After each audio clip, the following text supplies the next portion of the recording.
The ship changed how space was perceived. Distances shrank. Shorelines separated by water became neighbors. Rivers turned into roads leading deep into the continent. Life aboard demanded discipline. There was no room for chance. Each person was responsible for the oar, the sail, the cargo, the balance of the whole.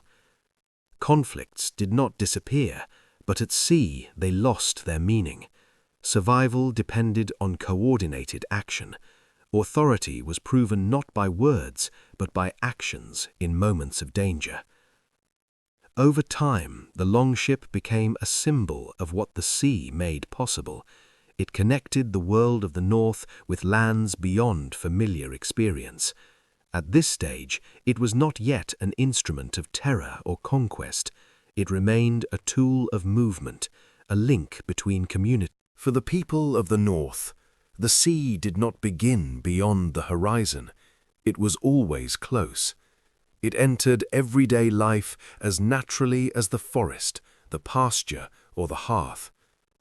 The coastline was not a boundary. It was a continuation of the living space in which people made decisions, worked, and survived.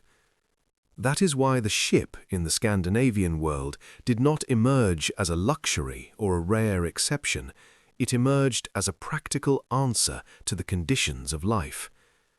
Boats had existed in the North long before the Viking Age, but it was in the early Middle Ages that a form appeared which would later become the symbol of an entire era, the ship we know as the Longship. The name itself is associated with carved dragon and animal heads placed on the prow, yet beneath this striking appearance lay something far more important, a carefully calculated structure refined through generations of experience. The Longship was built from wood, but not as a rigid construction. It was designed as a flexible, living body.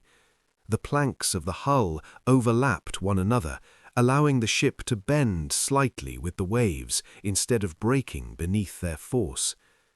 The keel was shallow.